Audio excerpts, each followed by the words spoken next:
everyone. This is PodCATS. This is where we come to talk about everything dealing with anything with everything dealing with comics. So right now, this is Seth Dorsey speaking to you. We have Mr. Controversy himself, Chad. I can whip you into submission, man. Then we have the every man, Troy. Good night, everybody. Then we have the Belgian bombshell, You're welcome. Shawn. What we're going to talk today about, we are going to talk about a controversial, and this should be done, Chad's area, a controversial area, fanboyism. Not Days of Our Lives episodes. No, there's a violence, fanboyism. I tell one of them still waiting on a ship, man. That's true. And What we going to do with now, right now, we are looking at how the whole fanboyism has affected comics, how it's made comics, how it's taken some of the fun from comics, how people are now sticking to their certain characters, just doing their own thing and don't care what happens. To me, I look at it as more of a combo breaker. When you see combo breaker, we are not going to fight. We are not going to be no killing instincts right now.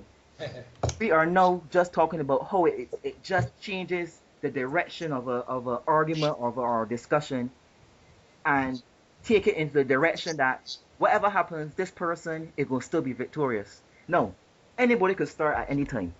What do you guys think of that? All right, let me jump in. Let me jump in and say, God bless fanboyism, and at the same time, God curse it.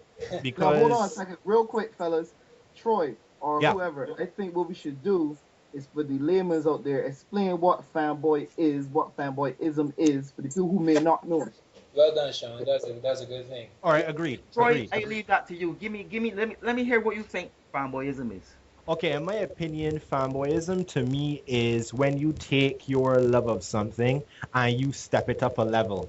It's that guy that can look at the silhouettes of a bunch of ships from Star Trek and tell you what classes they are, what's the power rating, how many decks they have. Or talking It's that- Klingon. Well, kapla. It's that guy that can look at all the Gundam series and not only tell one Gundam from another. He can tell you what episode it's from, what series it's from, which is better, what could beat who. It's really taking fandom up a notch. It's beyond just saying I like this. Well said. He literally brought a single tear to the when he mentioned Gundam Wing, you know? Yeah, but I see fanboyism as Something just a love for something, a aspect of comics, or aspect of pop culture, just an aspect that you just love so much that you believe in it. You I like, completely agree with you, Seth. Batman could beat Superman.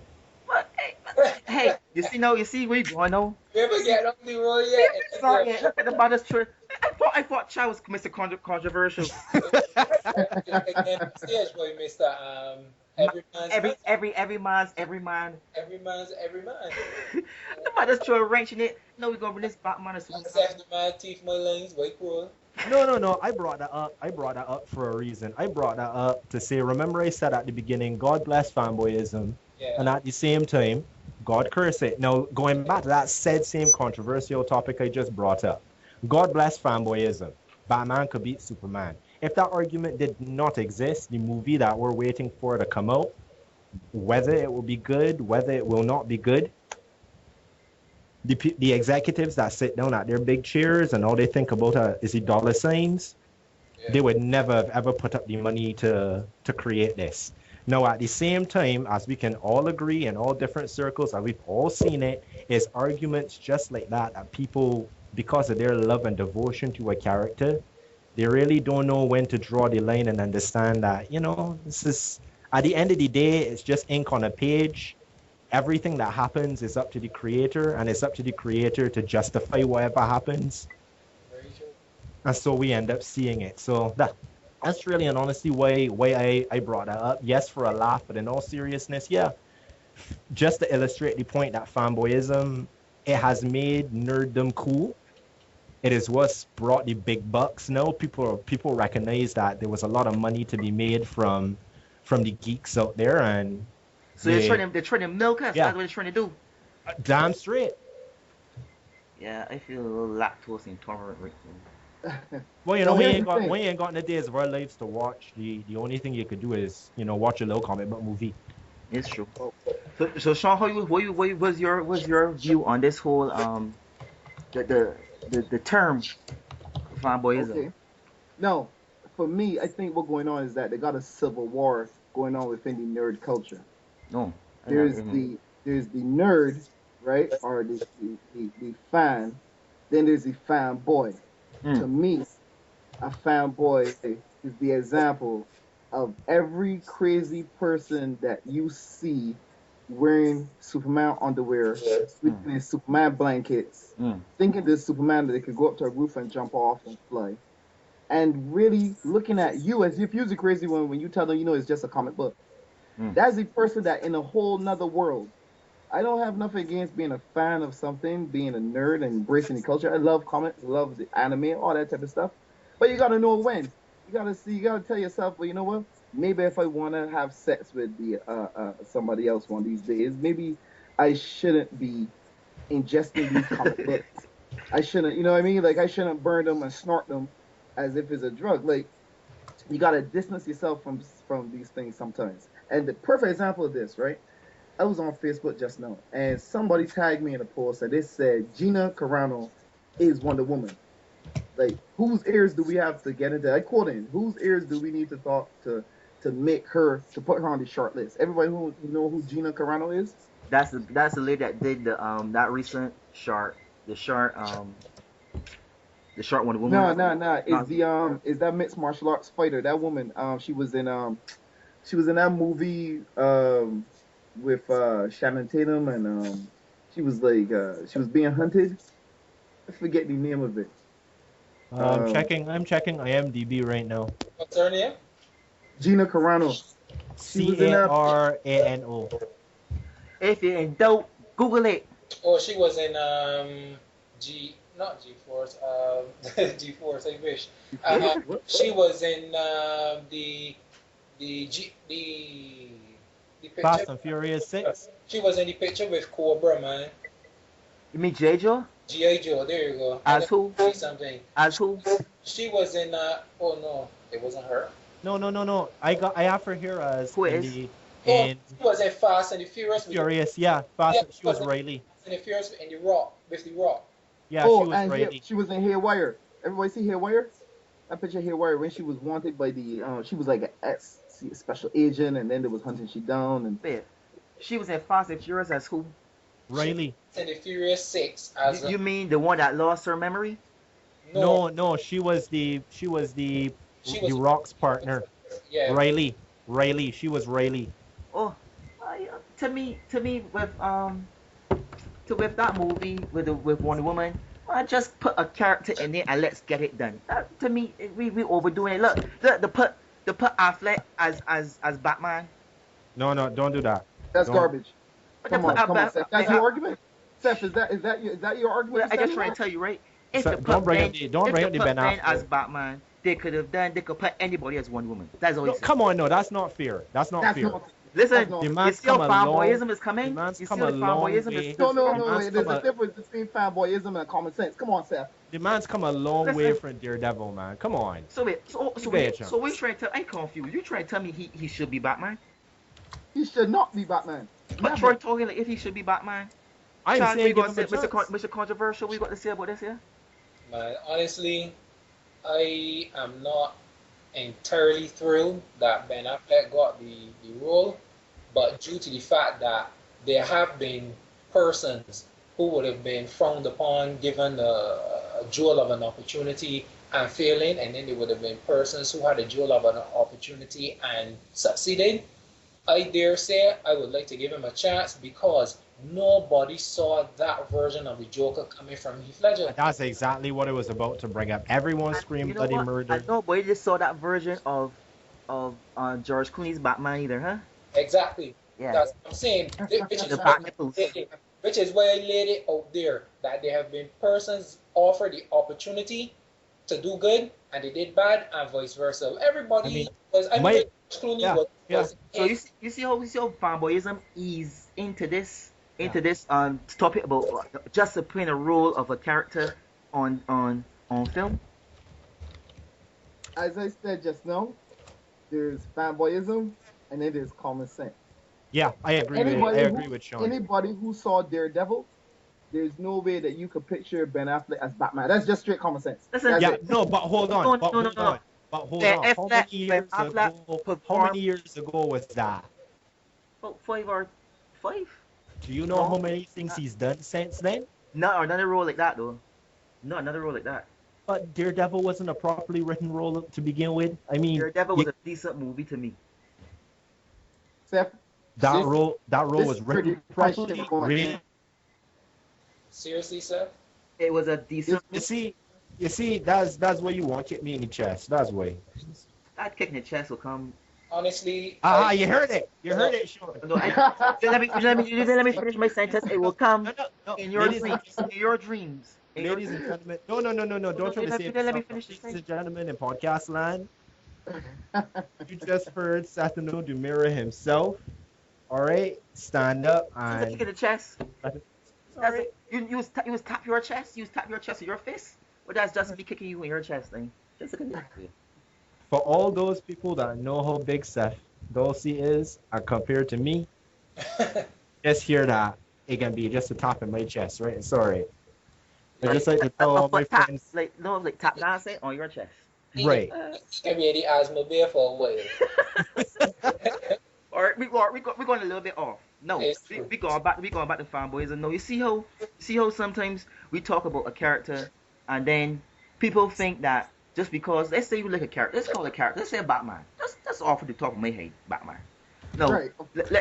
Let's say you got Batman and you put Batman against, I won't say Superman. Let's say you put Batman against my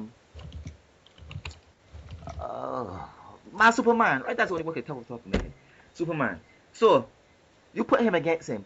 You don't really want. Do we really want to go here? Yes, I just want to get an example. Fanboys will think that just because you put Superman against Batman, that automatically Batman should lose, and then it's automatically Superman should win.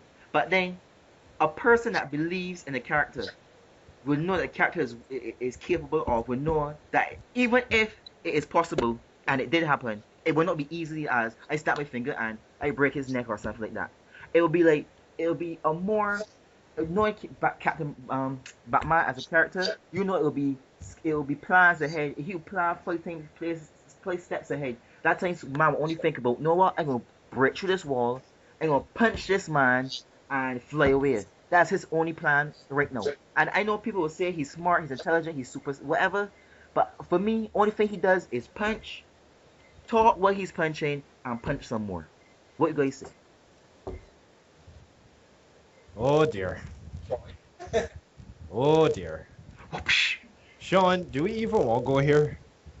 Well, I'll go here in another way. I'm gonna try to keep it on a certain level, right? Because I could get into the fanboyism of it, but I would say that at the end of the day, you separate yourself. It comes down to how these characters are written.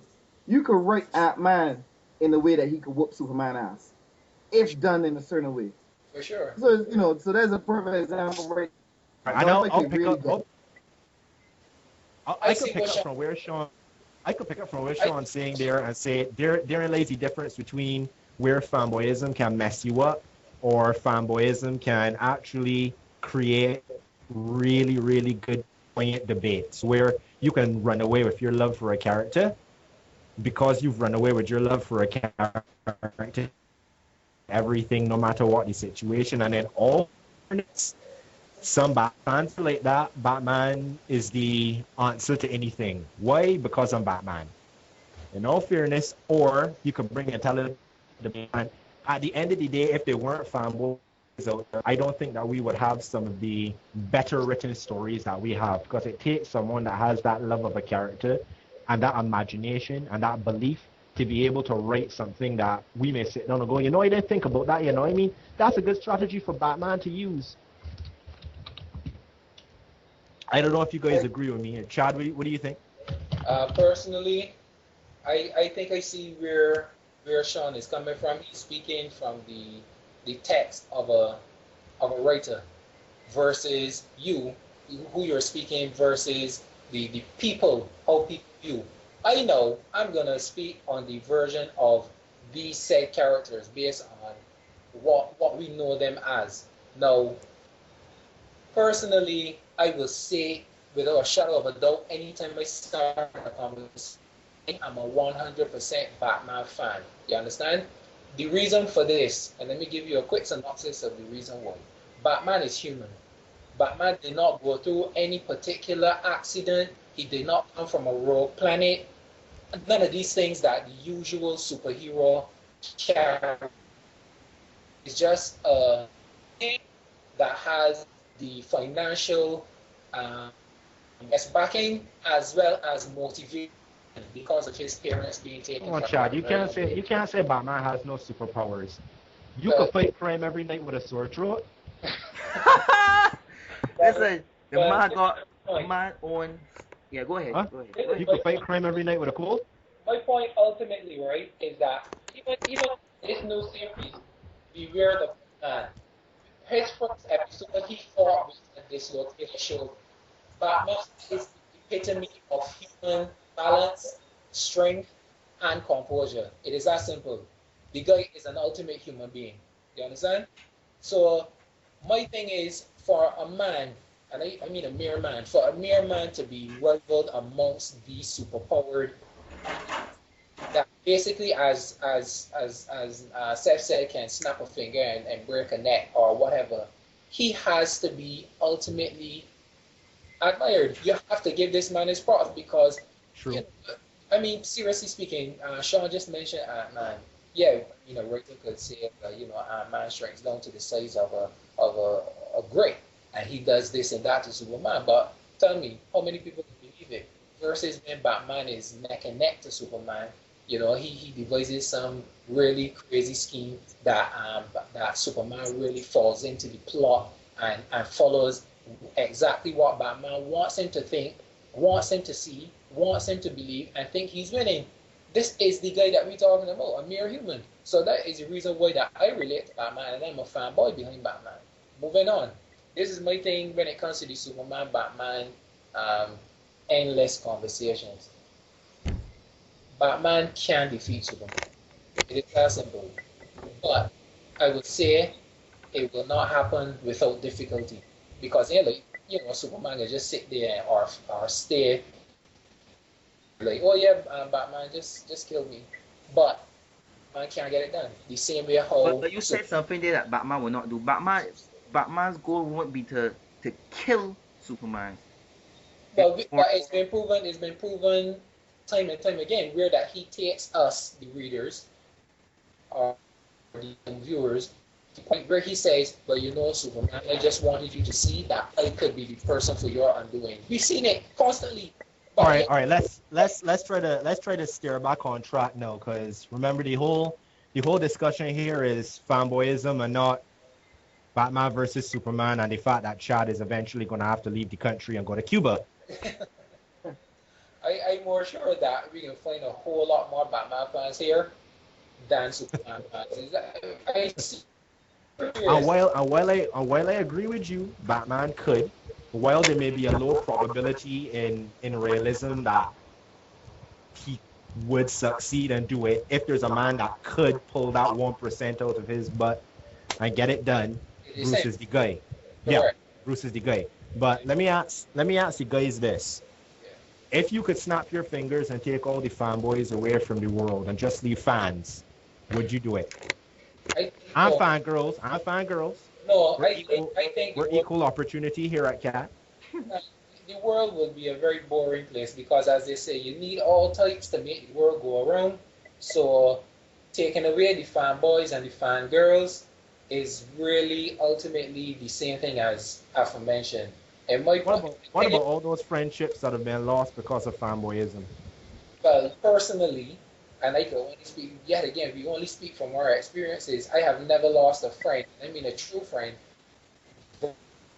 Um, but staying separate sides is like having a partner that you roll with right through. And because Champions League come wrong and he's a Chelsea man, he's a Barcelona fan, we ain't no friends no more until he sees it over. You know, you get a little rivalry and thing every now and again. But He's a Barca man? Yeah, he's a Barca man straight, chief. I could live with that.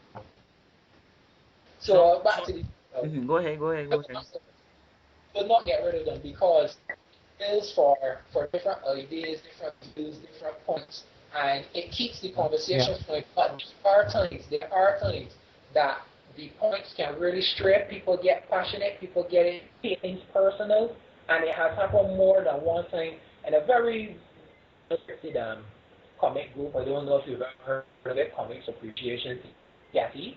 So yeah, I mean, it is what it is. There will always be the advantage and the disadvantage. We just got to, keep pushing through, because it will never end. You can minimize it, but you can never fully eliminate it. All right, let me pose a question to Shawn. Shawn, you got a little, hypothetically, there's a little youth coming up, and he looks up at you. How are you going to raise this youth to become a responsible fanboy? Or first off, how do we define an irresponsible fanboy? Okay, I got a perfect example of that. I was at a convention, had this group of kids come up to me, and when I say kids, like teenagers, right? Right. And they was looking through my stuff, and they came upon some Naruto art that I did. Now I'm for the sake of saying it here, what stuff? Are you an artist? Well, it just so happens I am, sir. So are you an accomplished artist, sir? I do okay. I get by. Is there anywhere that we could see your props at the upcoming New York Comic Con? It's so happens I'll be at Comic Con, and I don't know if you ever heard of a website called the Comics Appreciation Team. There's a website where there's some of my art up on that website. Well, if there ever was a completely non-scripted segue into a plug for Cat. Well done. Right here, so this is the way to do slow clap. Insert slow clap here. And then, Seth, find a way to put in a cat commercial for all your comments. But please, get cat. Sound like that. We'll work on the jingle. Something like that. Yeah. Do you need comics in your life? Do you like pussies? Meow. What? hey, cat. Get your mind on the cutter, ladies and gentlemen. Oh, we'll bleep that out. We'll take that out. We'll take that out in editing. So it just shows where your bites are. Yeah, but going back to the question. Yes. So first of all, I don't think we should get rid of the fanboys and the uber fanboys. You need that balance. You need those ones that are that crazy to let the other ones not look as crazy. You know what I mean? Yeah, but you were telling a story about some people that came up to your table, some teenagers. Right. So, I was just going back real quick and saying, I was going to get rid of all it. But we still came up to check me out, and I'm a big Naruto fan, right? So they saw some Naruto art. One of the things I find at convention, people relate not just to the artwork, to the characters. That's why people buy these posters from me. Nobody tells me to stay in my room and go to a convention and sell it. You know what I mean? Person could walk past, but because people love these characters so much, they stop and talk to you. And we started talking about Naruto, we get into it, and this one fella said, "Oh, you only up to this episode? I can't wait till you see this episode and that episode." I said, "Yeah, but don't say nothing, don't spoil it for me." He said, "Yeah, but I got to tell you what happened. This body and do that, and this body and do that." I said, "Whoa, hold on. Don't tell me what's going to happen when I see." I'm trying to play it off nice, right? But inside, it's serious. I was like, don't tell me. The guy said, "Yeah, but you don't love it." See, so he proceeded to break down the episodes to me that I haven't seen with major plot points. And I said, "Okay, seriously, I don't want to know it. Even his own friends jumped in and was like, listen, man, you need to chill. Calm down. Your man was like, yeah, but he didn't love it. I had to walk away from it. I literally turned and walk away from cable. Because if not, I would do one of them jump kicks. Shawn in Detroit. Yeah, I would have do one of the ones that Seth going to do Detroit. I heard earlier. So, and to me, I fear for my life, Shawn. I fear for my life. He's a big. I remember. I remember the first time I met Seth, and he was the epitome of the angry black man. It was at a.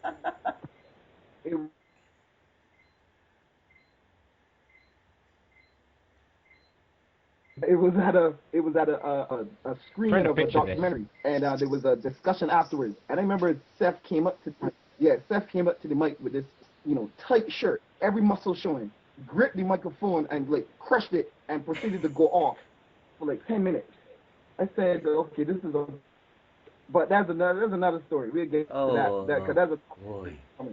Yeah, that's I think I remember what you're referencing to.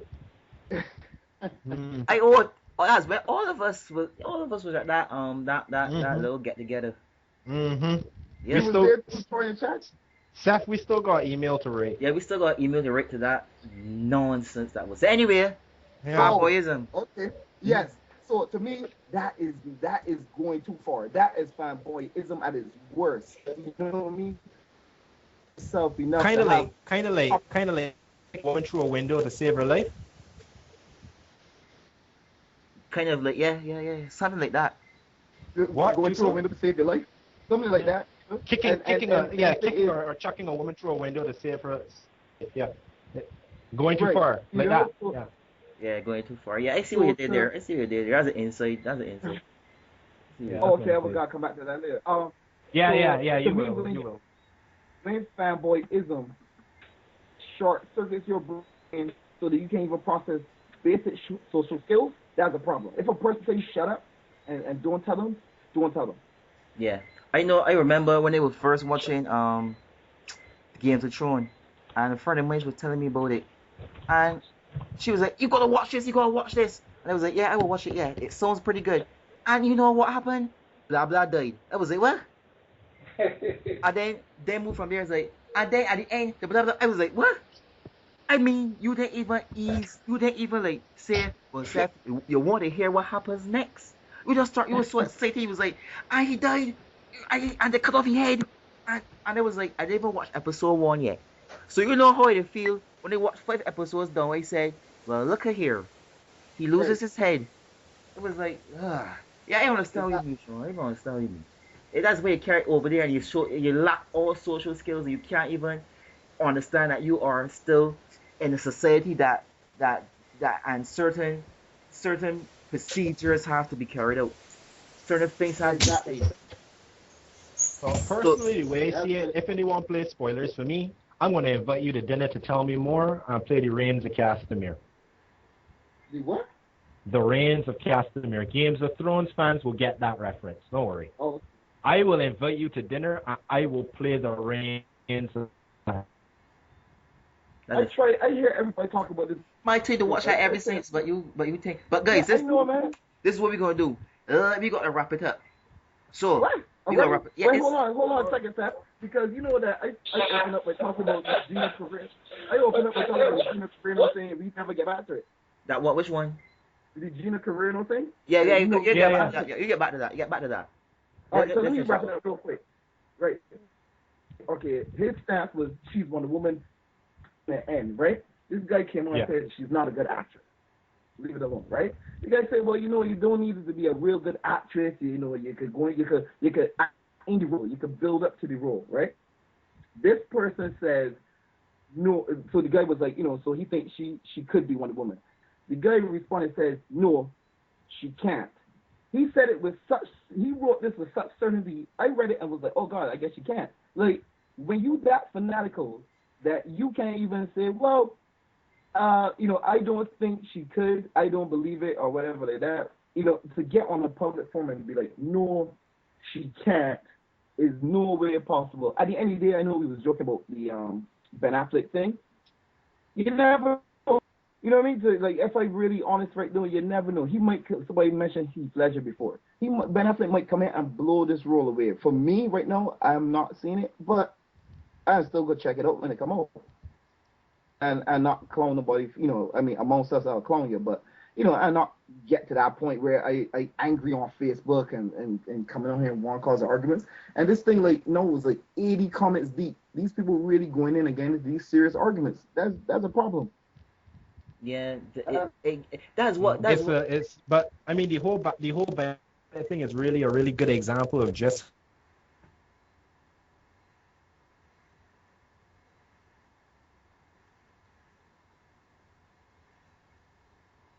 So, Troy, you still there? Yeah, still here. Yeah, you wait. No. I'll let you fall asleep. No. I'm sorry. I gotta remember that you guys can't see my face. You was doing a pause.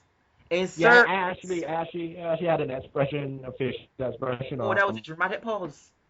Yes, that's right. We missed it. We told you how to call the ambulance for you. No, only after you kick me in the ribs. Okay. Definitely ambulance after that. Me the Bayview, please. You are paying. Just send me the Bayview. No, you paying, not me. You kick me. All right.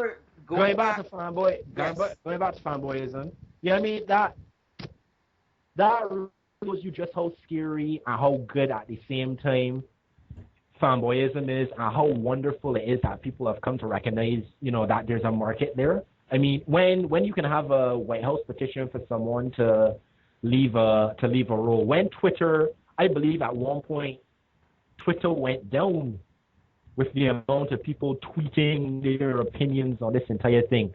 I mean, it's really people, there's a market.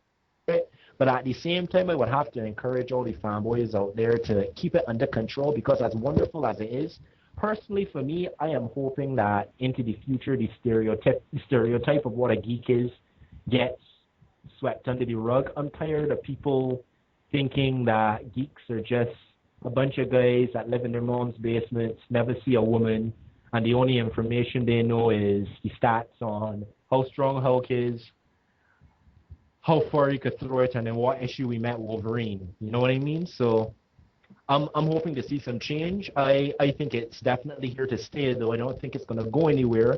For all you geek parents out there, please raise your kids to be a responsible fanboy or fangirl.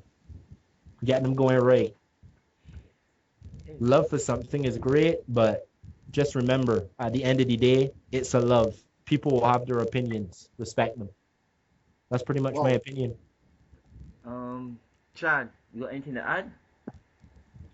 Yeah, for me, personally, I would say keep the fanboy going. Without it, we can never continue to challenge ourselves, to challenge disputes, challenge with debating, tear down an entire movie, because sometimes the guys who do the directing are not necessarily fanboys. They're just there to do a job.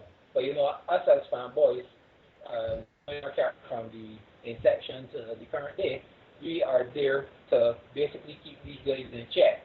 So I would say keep it going, but we need to realize when we're taking it a little too far, realize when you're becoming a little shallower in thought process. But I say keep it going, honestly. Yeah, Quick question, Seth, before you close completely to the three of you guys. You mentioned the directors of the world. Let me ask all three of you guys something. Do you want the directors of the world to be fanboys, or would you prefer the directors of the world to not necessarily be fanboys, but more so just competent at the whole? Take Nicolas Cage, for example. That's a good example of where. Real good question. You don't want fanboy handling something. But take Guillermo del. Sorry, Shawn, I didn't hear what you said. Oh no, go ahead. Oh no, right. What I was saying is, I mean, you can take Nicolas Cage, for example, and his lobbying to play Superman. There's an example of a Nicolas Cage fanboy that we actually don't. wanted to be Superman. Yes, he did, and he lobbied so strongly at one point. There's a documentary about it actually that's going to come out at one point. I believe he was even willing to pay to be. Oh, please, if I'm wrong on this, people on chat correct me, and I'll come back on in the next podcast and admit my mistake on that point. But I do know he wanted to play Superman, and it was bad. He wanted this role bad. I remember the long hair. You know that he This is an example of a fanboy that we don't. Huh? You named his son Kal-El, right? Yeah, yes, he did.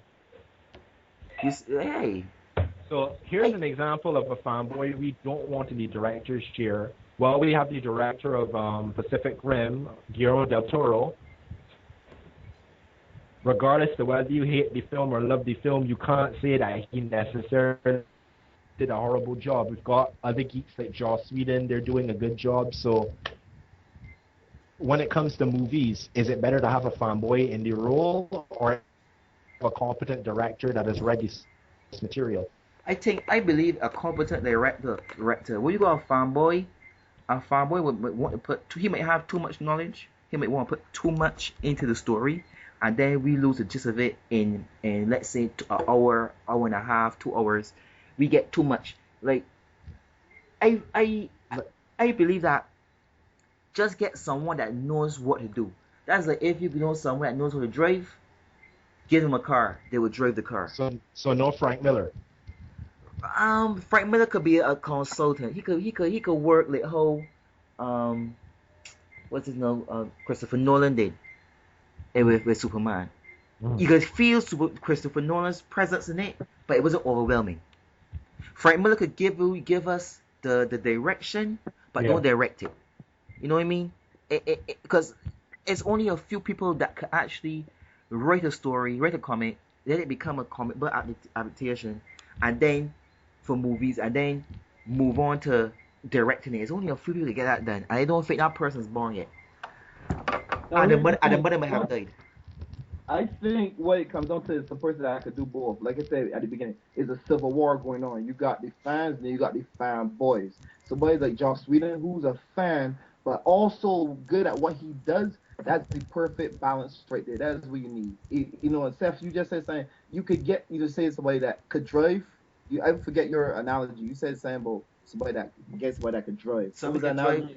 I didn't finish it, but I would say like basically, you know, somebody that could drive, but that was linking it to the directors. Like if a boy could direct good, then direct. But then if the person is a fanboy and overdoes, I want to put too much emphasis into it.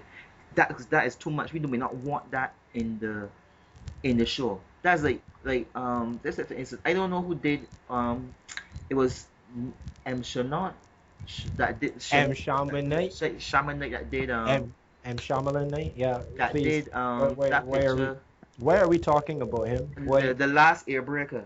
No, the last Airbender. No. Or All right, let's move on. That movie never existed. Airbreaker. He was the last Airbreaker, though. Not Airbreaker. The last Airbender. Seth, you could join Chad. In Cuba. That picture has too much in it. And it was in Mr. Cho's voice. It's funny because he's fat. Yeah, that picture was awful. Ladies and gentlemen, I encourage you to not watch this film. I also encourage you, if you don't know about The Last Airbender, to go watch the cartoon. Watch the cartoon. Watch it. At first, when I heard it from Nickelodeon, I was like, Nickelodeon, this got to be nonsense. But when I started watching it, I said, this picture is pretty decent, though. And please Google The Last Airbender. Bender. Sorry, people. There was no breaking. Maybe it has something on my mind. Maybe there were a lot of kicks to the chest, though. There were a lot of kicks to the chest in that cartoon. Breaker. It's funny. I was just watching that earlier. Actually, that was a hell of a cartoon. But you know, the thing is, if you could get somebody that knows what they're doing as a fan, but loves what they do, that's the perfect balance there. You know what I mean? You got somebody who could draw your picture of Superman, but if they really love Superman, they're going to try to bring out the most of it. So you need fans, but then again, you can't have, you know, is that fanboy that can't separate themselves. That's the problem, you know. Yeah. So, like, all right, so because you know, speaking to man, we gotta do another podcast or something where we talk about that controversial ending. I won't do any spoilers, but the movie Man of Steel, we gotta talk about that. Yeah. I don't know if certain members of CAT will want me in on this podcast, but I'm ready and we're raring to go. Mm. Yeah. No, we know in the closing, people. We in closing time now. Okay. Right. In closing, what do you have to share in closing about fanboyism? I thought we just did it. You know, Troy. Any last words? Any last words? Is it good, bad? Is it something we should have? Is something should be outlawed? Is it a place for it in it? You know, just give me give me a one sentence. Some psychological reconditioning is required. Good, Shawn. There's a place for it all the way in the back of the real fans. Chad. All right. For me, just like how in the Bible they say Jesus wept, there's all I gotta say. That's all I gotta say.